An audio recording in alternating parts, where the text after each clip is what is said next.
Scotland. Chance of 1 or 2 showers here later this afternoon, but again, really for most it's dry. It's been fairly sunny, varying amounts of cloud really. Maximum temperatures about 14 to 17 degrees in the Northwest Highlands.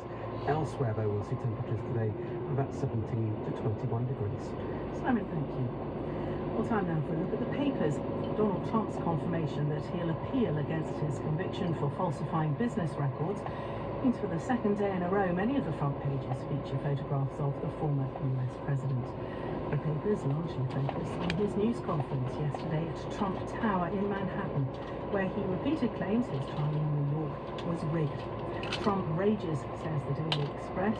They don me wrong, is the headline in The Sun. Many of the papers also look at how the conviction could affect November's presidential election in the United States, which Mr. Trump is hoping will see him return to the White House. The Times argues that by rights, Mr. Trump should be history, going on to point out that instead he may survive to make history as America's first criminal president. Jonathan Frieden writes in The Guardian that the guilty verdict presents an opportunity for Joe Biden, but warns this comes with some risks. The Daily Telegraph has picked up on reports that what it calls Fujitsu's scandal-hit Horizon system is expected to continue running in the post office branches for another 5 years. The current contract is set to end by March next year. The paper says this is when the post office had hoped to change its IT system, but is struggling with a replacement. Fujitsu and the Cabinet Office haven't responded to the article. And all 4 members of ABBA reuniting to receive Sweden's equivalent of a knighthood feature in most of the papers. Renata Fälskog, Björn Ulvaeus, Benny Andersson and Anni-Frid Lundstad were recognised for their contributions to Swedish and international music life during a ceremony at the Royal Palace in Stockholm. The Guardian, The Express and The Mirror all make the same comment. Thank you for the music. Well, that concludes the papers. This is BBC Radio 4. Now, Open Country. Carney discovers the Shivering Sands Seaforts in Whitstable. You're in tune with Radio City, broadcasting on 299 meters. This is Radio Sands, Radio and the next news transcribed from Radio Caroline on Radio City will be tomorrow morning at 8 o'clock. So on behalf of everybody here at Radio City, that's Chris Cross, Alexander D, this is Tom Edwards signing off on behalf of all of us here, technicians, cooks, the dog. Good night, everyone. I'm looking out to sea, searching for the ghosts of pirates, well, radio pirates. For this week's Open Country, I'm in Whitstable, trying to find out more about these strange structures I can glimpse from the shoreline. They call them building blocks of broadcasting history. These are the Monsell Seaforts off the Kent coast. Walking down over the shingle now, past the wooden moorings covered in seaweed going down towards the head of SG, and I'm with Flo McEwen, a local historian, and so you know all about these ports. There's something so atmospheric, looking out at them as they emerge from the waves.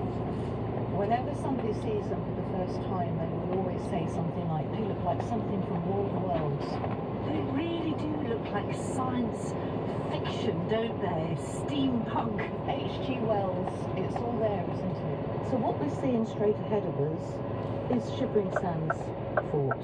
So Shivering Sands has 6 towers remaining because one of them was hit by a vessel in 1963. And then if we move our eyes across the horizon to where the wind farm is, you'll see the beautiful red sand towers, and they have the full complete set of 7 towers. But they sway. When you're on this tower, it will sway gently under the sandbank. And there's no light pollution. And I just looked up the sky and saw the shooting stars overhead. And you are a super fan, aren't you? You're even fully branded. You've got a sign round your neck saying Monsell Fort. I fell in love with them when I was a little girl, standing on this very spot, looking out to sea with my daddy, and I could see these little dots on the horizon. And it took me quite a few decades to actually discover what they were, and that was the beginning of a love story. And if we think about why they were built, this is at a time when London was under a huge amount of threat from the Blitz from German forces.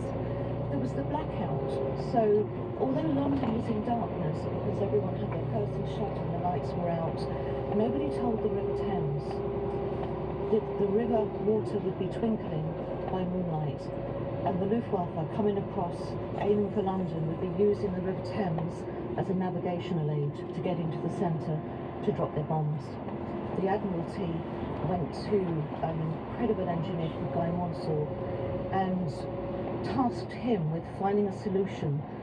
And that's why we ended up with these very strange military buildings on stilts out there, and they were only supposed to be temporary, weren't they? They were indeed. They were built in Gravesend in Kent under a veil of secrecy. So can you just imagine seeing these monsters growing 70, 80 foot high? So they were built individually and towed out into the estuary over a period of weeks to get them in position, and they were positioned on the sandbank, and then they were connected by catwalks so that you could link between the different towers. I can't